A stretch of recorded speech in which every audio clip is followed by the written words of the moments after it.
So now we rejoin the fight already in progress from the first mission. The entire game has been leading up to this. Megatron, what are you doing? Put that down. We don't use that weapon in this game. Even if you destroy me, Megatron, others will rise to defeat. Of course, we didn't know that at the start of this LP, so it would have been acceptable. To destroy you all.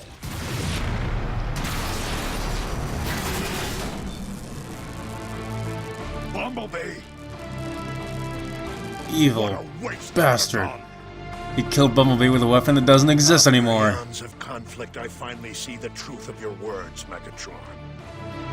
And what might that be, Optimus?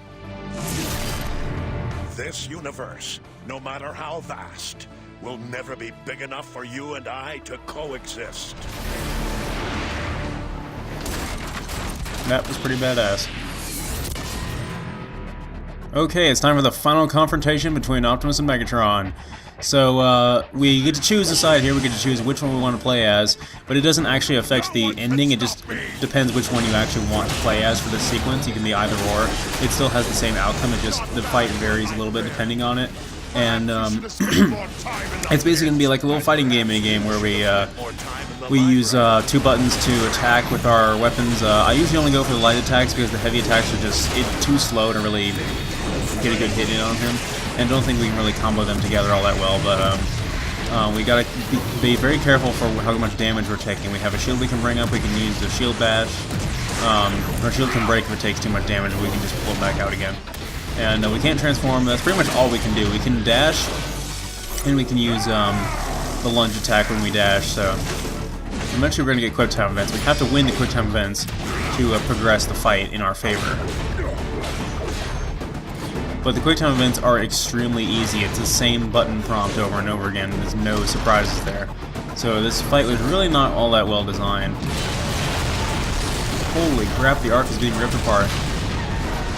But after each tier of the fight is not balanced at all. Whoever you're fighting against has more abilities than they would have normally. Some of the abilities may vary depending on who you're fighting against, because Megatron not only has the ability to drop EMP grenades, but he can use the whirlwind, and he can use his tank mode, he can use the hover ability at times on the 3rd tier of the fight, and it just gets ridiculous. And he even stops and uses his fusion cannon while he's hovering. So we basically just have to keep up our same strategy and dodge his unfair attacks that he throws at us. When we get too close to him, his tank mode will transform back, so we have to try to close our ground between him. But there's no way to regenerate your health in this, and you can't just lose the fight to have Megatron be the victor, and that's how the game ends. You actually have to win the fight. And much like playing as Grimlock, getting that final hit in the combo where you do the ground pound attack is very good at dealing damage, but it's just very hard to get to that point a lot of times. But after we deal enough damage to him to progress to the next quick time event, it changes the next tier of the fight, giving him more attacks, and more of the arc will be ripped apart as a result. Damn, Optimus!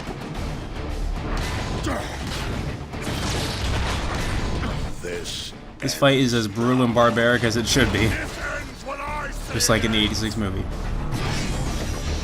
I would have really liked them to actually be fighting with Optimus's axe and Megatron's mace.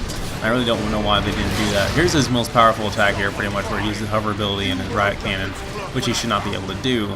But I'm not sure what the Optimus has abilities like this when you're playing as Megatron as well, but I've only ever played as Megatron once in this fight, so but playing as one or the other doesn't really make it any easier or any harder, in my opinion, anyway. But his attacks are slightly different.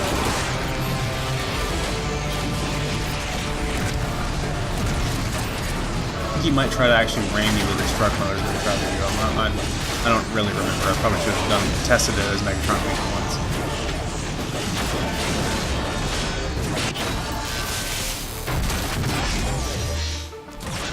Alright, Megatron finally took a critical hit.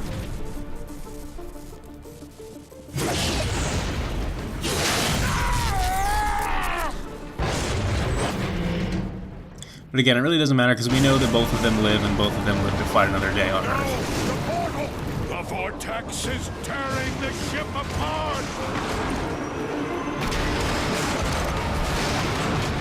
Oh boy.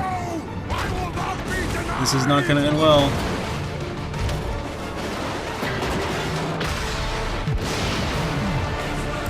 This is Optimus, and this has been Let's Play Fall of Cybertron. Hope you guys enjoyed it.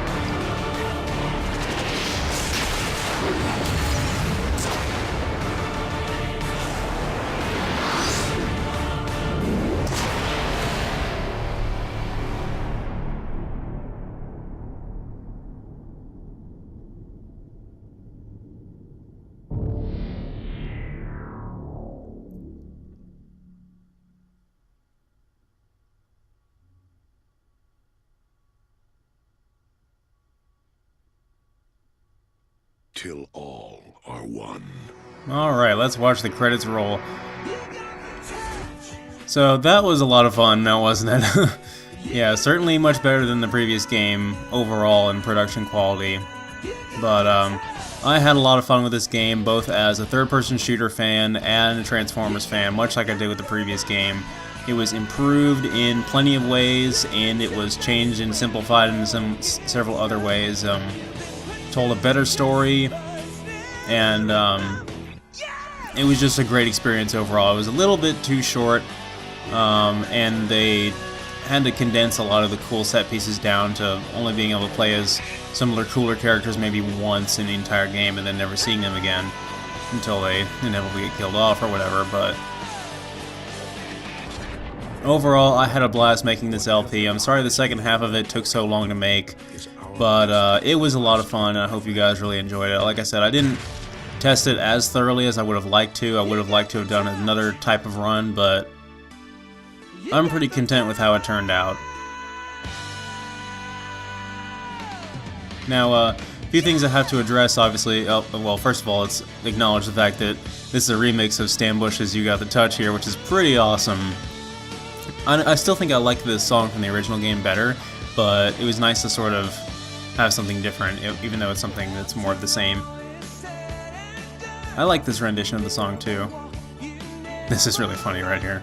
I don't know why, but that just cracks me up. But anyway, I'd like to address, again, where are they going to go in the future with this? Are they going to make a third game? Are they going to explain what happened to the characters I mentioned? Because here we have Sludge, Grimlock, Starscream, Metroplex, and Bumblebee that all appear to die without any resolution or any explanation for their deaths, and we're just supposed to accept that. And like I said, I respect their ability to alter Generation 1 canon as much as they see fit, but at least address where they're going to change it and, you know, clarify if they actually choose to kill off one of these named characters that they were so precious about not killing in the previous game, you know? So, again, does Bumblebee live? Does Bumblebee die? It's such a central point of the game, so we may never know. But on to the next LP. That one's going to be Bioshock 2, and then I'm going to work on the Doom 3 BFG Lost mission.